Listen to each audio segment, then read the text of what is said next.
Welcome everybody. Today we'll be starting with Chapter 19, Thermodynamics, and we'll be studying the concept of heat, work and internal energy.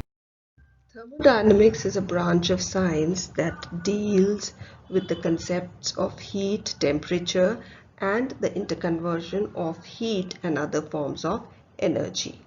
It mainly deals with the transformation of heat into mechanical work and vice versa. It's a macroscopic science which deals with bulk system without going into molecular contribution of the matter. Now, a thermodynamic system is an assembly of very large number of particles having certain values of pressure, volume and temperature. The surroundings, everything that is outside the system which can have a direct effect on the system, are known as the surroundings. A thermodynamic system can be classified into an open system, closed system and an isolated system. Open system, it exchanges both energy and matter with the surroundings. A closed system exchanges only energy with the surrounding, and an isolated system exchanges neither energy nor matter into the surroundings.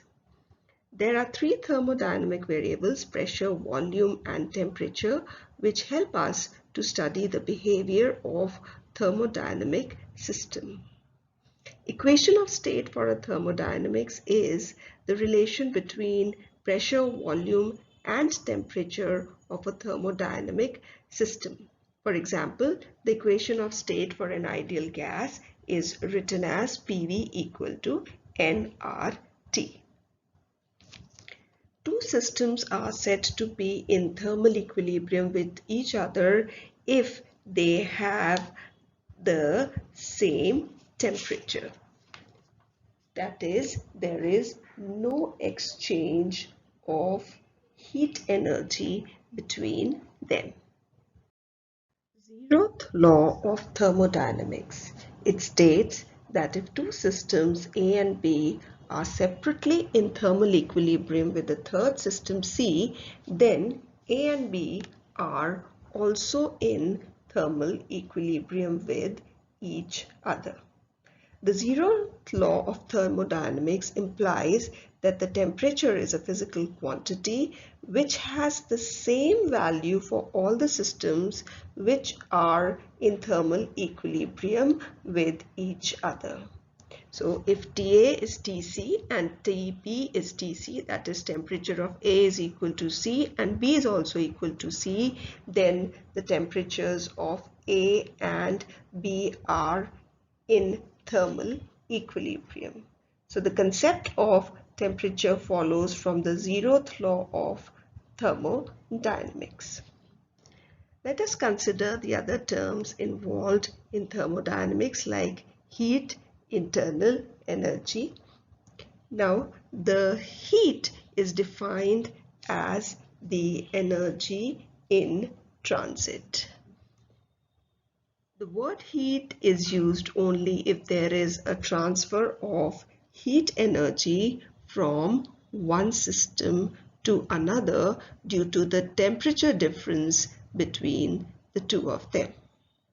When heat energy is applied to a gas, the molecules move faster and in all the directions of random. So heat is a mode of energy transfer that produces random motion. Internal energy is denoted by the symbol U.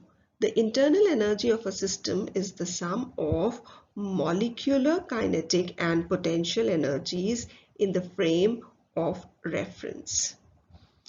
The intermolecular potential energy of a gas is a function of its molecules, while the internal kinetic energy is a function of the temperature.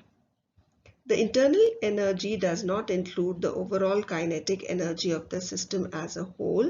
It includes only the energy associated with the random motion of the molecules of the system. The internal energy of a system is a thermodynamic straight variable. That means it depends only on the state of existence of the system and not along the path along which that state has been brought about.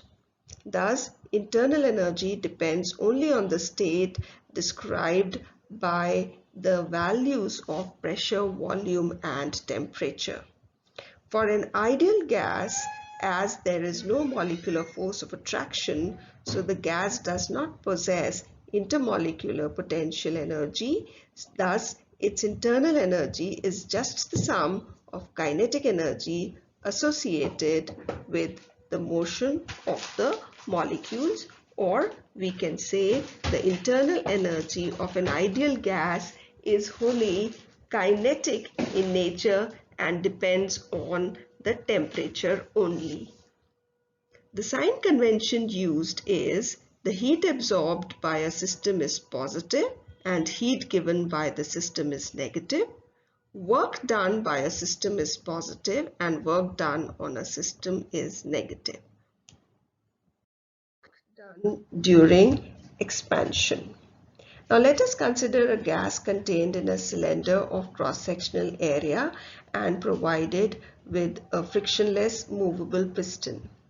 If P is the pressure of the gas, then the force exerted by the piston on the gas is PA. Suppose the gas expands a little and pushes the piston through a small distance dx, so the work done is equal to F into dx, which is PA dx. A into dx is the volume expansion, so the work done is equal to P dV. The total work done when the volume increases from V1 to V2 will be integral P dV, putting the limits as V1 and V2. Similarly, we can calculate the work done during compression. The work can be calculated by using a PV graph. Now, a PV graph is known as an indicator diagram. It is a graphical representation of the state of a system with the help of thermodynamic variables.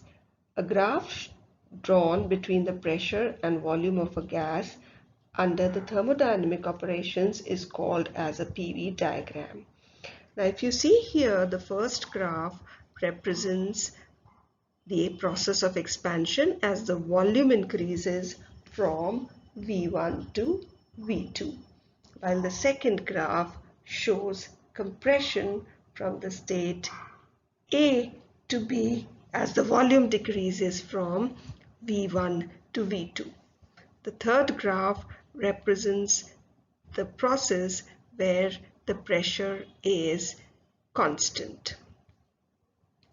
The work done in a non-cyclic process, that is, in which the system is not returning to the original state, as is shown in the above diagrams, is calculated by finding the area under the PV graph and the volume axis.